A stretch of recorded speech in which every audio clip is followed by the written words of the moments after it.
कि private parts की पूजा क्यों? तुम्हारे प्राइवेट पार्ट्स से क्या लेना देना है लोगों को? क्यों प्राइवेट पार्ट्स की पूजा क्यों कर रहे? प्राइवेट पार्ट्स की पूजा क्यों? लिंगम और योनि की पूजा कर रहे तुम, शर्मगाह की पूजा क्यों? जहन्नुम में लग जा रहे करोड़ों हिंदुओं को। अभी बताता है भाई, अभी बताता है, अभी बता, रुक तेरे को बताते तेरी माँ का। वे मंदिर के प्रांगण में खटिया लगाकर बैठा करते थे। वैसे दोस्तों आपको जानकर हैरानी होगी, मगर इस्लाम शब्द भी संस्कृत के इशालयम शब्द से बना है, जिसका अर्थ होता है देवता का मंदिर। काबा प्राचीन काल से अरबों का प्रमुख इशालयम था। मोहम्मद का परिवार वहां के पुजारी थे और अरब के लोग उस इशालयम के अनुयायी। इसलिए मोहम्मद पैगंबर ने जब काबा इशालयम पर कब्जा किया तो उन्होंने अपने मोहम्मदी पंथ का नाम इशालयम उर्फ इस्लाम रखा। हालांकि और मुस्लिम हज यात्री आज उसी शिवलिंग पर अपना माथा टेकते हैं, उसे चूमते हैं। आपको जानकर हैरानी होगी, मगर जिस तरह पूजा के दौरान हिंदू बिना सिला वस्त्र पहनते हैं, ठीक उसी तरह हज यात्री भी हज के दौरान बिना सिला वस्त्र पहनते हैं। हिंदू धर्म के अनुसार गंगा जल सबसे पवित्र माना जाता है। ठीक उसी तरह इस्लाम धर्म में आबे जमजम के पानी को शुद्ध माना गया है। जय हिंद, वंदे मातरम। दोस्तों आज के वीडियो में आपको दर्शन होने वाले हैं मक्केश्वर महादेव के। दोस्तों ये दावा किया गया है इस वीडियो में कि जो मक्का मदीना में जहां मुसलमान हज यात्रा के लिए जाते हैं, वहां पर एक शिव मंदिर था और वहां पर जो स्थापित है वो शिवलिंग ही है, जिसको मुसलमान लोग हज यात्रा में जाकर चूमते हैं। बहुत सारे दावे इस वीडियो में किए गए हैं। दोस्तों वीडियो देखते हैं जल्दी से। और वीडियो का टॉपिक है कि हिंदू प्रमाणों से हिला मक्का मदीना और मुस्लिम देश में मचा हड़कंप। दोस्तों वीडियो बहुत ही इंटरेस्टिंग है, वीडियो पूरा जो दिखेगा और वीडियो के एंड में मैं अपने व्यू, अपने विचार डिटेल में बताऊंगा, तो वीडियो एंड तक जरूर देखिएगा। बिना कुछ देर के दोस्तों इस वीडियो को देखते हैं। अगर आपने चैनल को सब्सक्राइब नहीं करा है तो चैनल को सब्सक्राइब जरूर कर लीजिए। सऊदी अरब के मक्का शहर को इस्लाम की जन्मस्थली माना जाता है। जी हाँ दोस्तों, यही वो जगह है जहाँ आज से 1400 साल पहले एक ऐसे पंथ, एक ऐसे धर्म यानी एक ऐसे विचारधारा का जन्म हुआ जो लोगों को अपने विचारधाराओं को मानने के लिए मजबूर किया। माना जाता है कि इस्लाम की नींव तलवार के जोर पर रखी गई थी और इसका सबसे बड़ा प्रमाण यूरोपियन लेखक सर विलियम ड्रूमंड के ग्रंथ ओरिजिन्स में मिलता है। सर विलियम ड्रूमंड्स ने अपने ग्रंथ ओरिजिन्स में लिखते हैं कि प्राचीन काल में अरब के लोग शैव पंथी थे। मोहम्मद के जन्म से पूर्व अरबी लोग सनातन धर्म के अनुयायी थे और शिवलिंग की पूजा करते थे। इतना ही नहीं, उनका मानना है कि पूरी दुनिया में उस समय सनातन धर्म ही फैला हुआ था। पूरी दुनिया सनातन धर्म की अनुयायी थी। लोग मूर्ति पूजक थे। कोई गोल पत्थर को पूजता था तो कोई स्तंभ के आकार के पत्थर को पूजता था। सर विलियम ड्रूमंड के ग्रंथ ओरिजिन्स में इस बात का भी वर्णन मिलता है कि प्राचीन काल में अरब में एक राम नाम की नदी भी बहती थी। इसके अलावा एक बहुत पुराने लेखक R.G.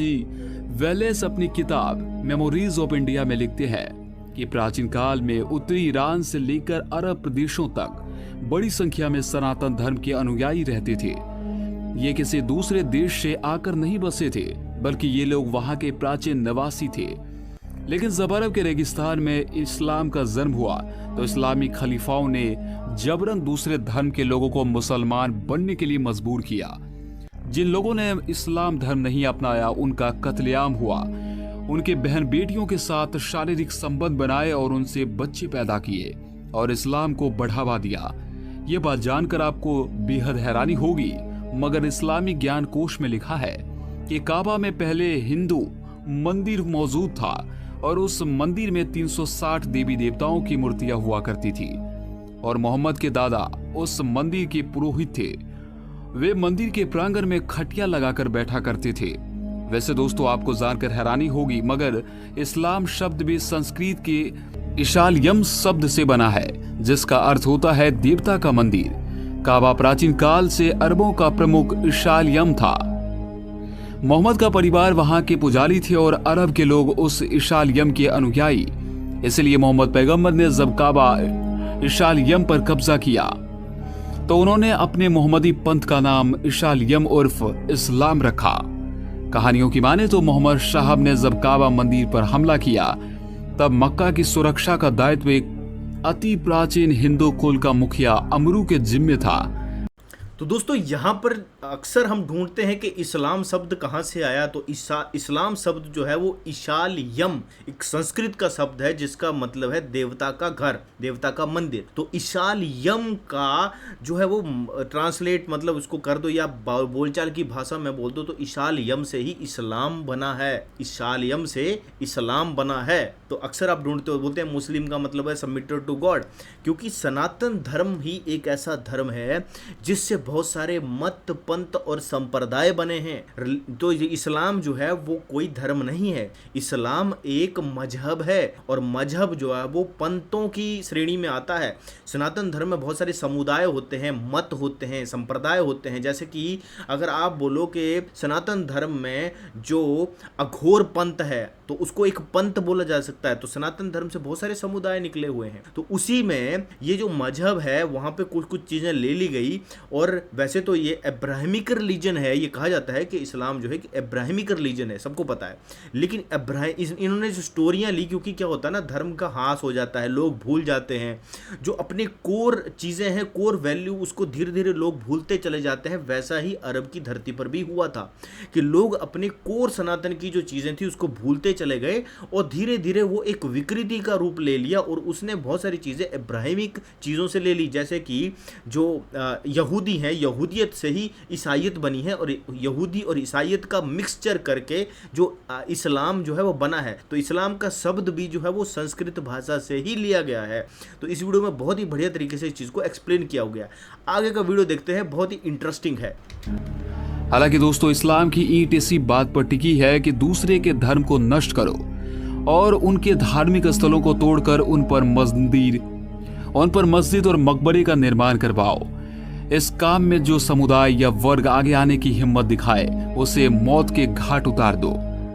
और दोस्तों, इस्लामी खलीफाओं के हमलों ने मक्का का इतिहास बदल दिया। ऐसे में यह कहना गलत नहीं होगा कि इस्लाम की शुरुआत तलवार के जोर पर हुआ था और इस्लाम का पालन भी तलवार के जोर पर हो रहा है और निश्चित रूप से उसका अंत भी तलवार के जोर पर ही होगा। प्रसिद्ध इतिहासकार PN ओक अनुसार मक्का मदीना का काबा प्राचीन शिव मंदिर है। प्राचीन काल में वहां भगवान शिव की पूजा की जाती थी।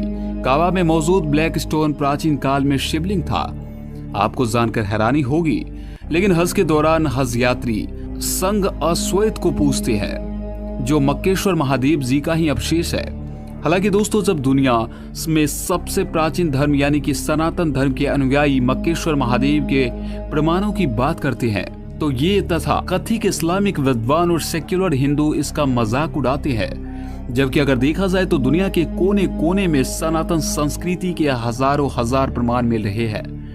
बांग्लादेश से लेकर पाकिस्तान, अफगानिस्तान, ईरान, इराक और सऊदी अरब जैसे देशों में आज भी खुदाई के दौरान हजारों साल पुरानी हिंदू देवी देवताओं की मूर्तियां और मंदिरों के अवशेष मिल रहे हैं। इससे इस बात का अंदाजा लगाया जा सकता है कि हिंदू धर्म अब्राहमिक रिलीजन से पहले दुनिया के कोने कोने तक फैला हुआ था और सऊदी अरब में भी इस्लाम के आने से पूर्व वैदिक सनातन धर्म का ही डंका बजता था और वहां लोग भी भगवान शिव की आराधना किया करते थे। कुल मिलाकर ये बात पूरी तरह से सच है कि सऊदी अरब में इस्लाम के आने से पूर्व वैदिक धर्म का डंका बजता था और इसका सबसे बड़ा प्रमाण अभी हाल ही में आर्कियोलॉजिकल सर्वे ऑफ सऊदी द्वारा की खोजे गए सबूतों से पता चला। अब मैं आपको जिन प्रमाणों को दिखाने वाला हूं उसे देखकर आपको अपने सनातनी होने पर गर्व होगा। मीडिया रिपोर्ट्स की माने तो अभी कुछ दिनों पहले ही सऊदी अरब की राजधानी रियाद में वैज्ञानिकों ने 8000 साल पुराना हिंदू मंदिर खोज निकाला है, जिससे ये पता चलता है कि सऊदी अरब में इस्लाम के आने से पहले हिंदू रहा करते थे। मीडिया रिपोर्ट्स की माने तो सऊदी अरब के पुरातत्व विभाग को खुदाई के दौरान 8000 साल पुराने हिंदू मंदिर का अवशेष और शिलालेख मिला है, जिससे ये बात साफ हो जाती है कि सऊदी अरब में इस्लाम के जन्म से पहले हिंदू धर्म का डंका बजता था। वहां के लोग भी हिंदू धर्म को ही मानते थे, हिंदू देवी देवताओं की पूजा करते थे, क्योंकि मंदिर के अवशेषों से जानकारी मिलती है कि उस समय जो लोग वहां पर रहते थे वो लोग पूजा पाठ अनुष्ठान करते थे। और दुनिया में सिर्फ हिंदू धर्म यानी कि सनातन धर्म ही एक ऐसा धर्म है जिसमें पूजा पाठ अनुष्ठान किया जाता है। ऐसे में कोई भी इस बात को नकार नहीं सकता कि सऊदी अरब का मूर्ति पूजकों से काफी पुराना रिश्ता रहा है। कहानियों की माने तो मक्का की काबा में इस्लाम के आने से पूर्व 360 हिंदू देवी देवताओं की मूर्तियां मौजूद थी। लेकिन जब 7वीं शताब्दी में इस्लाम का जन्म हुआ तो इस्लामिक आक्रांताओं ने मक्का मदीना में शांति से रह रहे सनातनियों पर हमला किया और सनातनियों के साथ खून की होली खेली गई। कहते हैं कि खून का ये खेल बहुत दिनों तक चलता रहा। मोहम्मद शाहब ने मक्का में मौजूद 360 में से 359 मूर्तियों को तोड़ दिया और वहां के मुख्य मूर्ति को यानी शिवलिंग को छोड़ दिया। और मुस्लिम हज यात्री आज उसी शिवलिंग पर अपना माथा टेकते हैं, उसे चूमते हैं। आपको जानकर हैरानी होगी, मगर जिस तरह पूजा के दौरान हिंदू बिना सिला वस्त्र पहनते हैं, ठीक उसी तरह हज यात्री भी हज के दौरान बिना सिला वस्त्र पहनते हैं। हिंदू धर्म के अनुसार गंगा जल सबसे पवित्र माना जाता है। ठीक उसी तरह इस्लाम धर्म में आबे जमजम के पानी को शुद्ध माना गया है। इतिहासकार PNO के अनुसार इस्लाम के आने से पूर्व मक्का मदीना में मूर्ति की पूजा किया जाता था, पर वहां पर हिंदू देवी देवताओं के मंदिर हुआ करते थे। कुछ इस्लामिक विद्वानों की माने तो सऊदी अरब के काबा में 360 मूर्तियां थी और वहां के निवासी इन्हीं मूर्तियों की पूजा पाठ किया करते थे। और तो और खुदाई के दौरान मिले मंदिर को देखकर आर्कियोलॉजिकल सर्वे ऑफ सऊदी ने भी इस बात को माना कि अरब में इस्लाम के पूर्व यानी इस्लाम के पहले वैदिक सनातन धर्म का डंका बजता था। सऊदी के मक्का में जो 360 मूर्तियां मौजूद थी, उनमें प्रमुख देवता हवल, सीरियन चंद्र देवी अल उज्जा, मिस्र की देवी इसीस और नबाती देवी वहां के प्रमुख देवी देवता थे। इसके अलावा खुदाई के दौरान मिले प्रमाण से इस बात का भी पता चलता है कि वहां के लोग ग्रहों की भी पूजा किया करते थे। लेकिन 7वीं शताब्दी में नवस्थापित इस्लाम की आंधी ने अरब का उसके अतीत से संबंध बिल्कुल भी विच्छेद कर दिया। अतीत से जोड़ने वाली हर कड़ियों को तोड़ दिया गया।